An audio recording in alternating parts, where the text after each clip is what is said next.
Assalomu alaykum, hurmatli kanalimiz obunachilari. Bugun sizlar bilan begoniya gulining parvarishi haqida batafsil gaplashamiz. Begoniya guli tropik o'simlik bo'lganligi uchun optimalniy harorat bu gulimiz uchun qish va yoz oyida doimiy bir xil harorat, ya'ni 18 gradusni tashkil etadi. 18 gradusdan past bo'lgan harorat va yuqori bo'lgan harorat bu gulning parvarishiga jiddiy salbiy oqibatlar olib kelishi mumkin. Masalan, 18 gradusdan past bo'lgan haroratda bu gulni sovuq urishi, yuqori bo'lgan haroratda esa barglarining to'kilishi va zanga o'xshash dog'lar hosil bo'lishi va begoniyaning gullashi kechikishi mumkin. Bu gulimiz aynan o'rta mintaqada joylashgan o'simliklar turiga mansub bo'lib, doimiy ravishda teng yoritilgan xona va tik quyoshdan pana qilingan joy hamda o'rtacha optimalniy 18 gradus 18-20 gradus bu uchun juda ham yaxshi harorat hisoblanadi. Bu gulimiz uchun ortiqcha suv aslo mumkin emas. Ortiqcha suvdan bu gulning ildizlari chirishi va tanasi ko'p suv yig'ib olib, bu gulning tanasini shalpayib qolish holatlariga ham olib keladi. Shuning uchun bu gulimizni sug'orishda e'tiborli bo'lishingiz kerak. Asosan sug'orish tartibi har doim gulning tuproq holati tekshirib ko'riladi. Masalan, sug'orayotganingizda tuproq holatini tekshirganingizda gulning, ya'ni tanasiga yaqin joyda emas, tuvakning yonrog'iga yaqinroq, ya'ni teng o'rtadagi holatda barmog'ingiz bilan 2-3 sm tuproqning quruq yoki namligi tekshirib ko'riladi. Agarda tuproq quruq bo'ladigan bo'lsa, ya'ni 3 sm gacha quruq holatda bo'lsa, demak gulga suv qo'yiladi. Suv qo'yish tartibi ham uning tanasini yonidan emas, tuvak yonlaridan, roshlaridan chetlatib suv qo'yiladi. Va kam-kamdan bitta joydan doimiy suv qo'yib turilmaydi, chunki bitta joydan oqib borgan suv yon atroflariga yoyilmasligi mumkin va bitta joyda ko'lab qolgan suv gulning ildizini chirishiga olib keladi.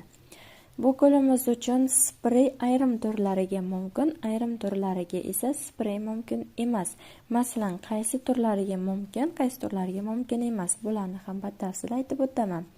Sprey qilinadigan gullarning tanasi, ya'ni tanasi, barglari tukli, tikonchali bo'lishi kerak emas. Chunki agarda tanasi, barglari tukli, tikonchali bo'ladigan bo'lsa, bu gulni aslo sprey qilmaysiz. Hattoki nam salfetka bilan ham artib yurmaysiz.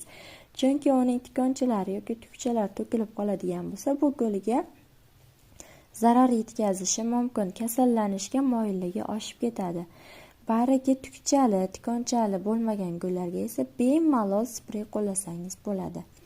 Ayniqsa begoniyaning shunday turlari gullagan vaqtda sprey qo'llashda ehtiyot bo'lasiz. Uning faqat barglariga va tanasiga suv tushishi kerak. Gullab turgan guliga suv tegadigan bo'lsa, gul birdaniga qurib qolishni boshlaydi va o'zining go'zalligini yo'qotib qo'yishi mumkin.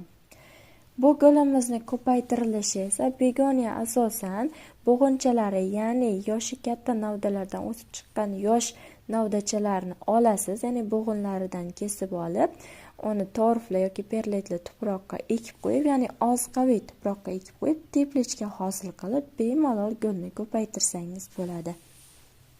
Teplechkada gulni ko'paytirishda asosan tagidan sug'orish ishlarini amalga oshirasiz, ya'ni gulning ustki yuza tuproq qavatidan emas, uning ostidan sug'orilish ishlarini bajarasiz va teplechkada gulni kuzatib turasiz. Har kuni teplechkani ochish mumkin emas. Teplechka tomir yoygunga qadar ochilmaydi. Uning ichidagi kislorodli havo chiqib ketsa, gulning tomiri yoyib tez ko'payishi biroz kechikib qolishi mumkin. Shuning uchun teplechkani tashqi tarafdan kuzatib turasiz. Bu gulimizning ko'paytirilishda yana oson turlari, ya'ni ildizidan o'sib chiqqan novdalari orqali ham bemalol torf yoki perletli tuproqqa ekib qo'yib ko'paytirsangiz bo'ladi. Begoniya guli uchun eng asosiy tuproq unumdorligi bu unumli, ya'ni oz qaviy tuproq hisoblanadi. Tuproqning tarkibida perlet, torf, vermikulit bo'lgan holatlarda bu gulimiz juda ham yaxshi o'sadi, rivojlanadi. Ba'zi gullarimiz bor, ular tuproq tanlamaydi, lekin tuproq tanlaydigan gullarimiz uchun o'zining maxsus ozuqaviy tuproqlariga ekib qo'ymasangiz, gulingizni o'sishini, barg yoyishini hamda gullashini ancha uzoq muddat kutib qolishingiz mumkin. Agarda gulga tuproq holati tushmaydigan bo'lsa, gulingiz qurib qolish sabablariga ham olib kelishi mumkin.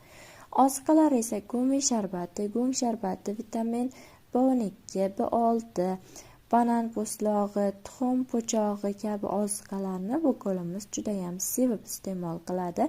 Qish oyi begoniya guli uchun umuman ozuqa berilmaydi. Qish oyi bu gullarimiz uchun dam olish oyi hisoblanadi. Shuning uchun begoniyalarga ozuqa berilmaydi. Yoz oylari esa bir oyda 2 marta begoniya uchun ozuqa qo'llasangiz bo'ladi. Sprey mumkin bo'lgan begoniya turlariga ham qish oyida sprey qilinmaydi, chunki bargida suv yig'ilib, o'sha joyidan sovuq urishi juda ham tez bo'lishi mumkin. Yoz oyida esa jazirama issiqda suv qo'yilmaydi. Qish ertalabki salqin va kechki salqin payti sprey qilsangiz bo'ladi, haftasiga 1 marta. Azizlar, sizlarga aytayotgan ma'lumotlarimiz ma'qul bo'lsa, kanalimizga obuna bo'lib, like bosib qo'yishni unutmang.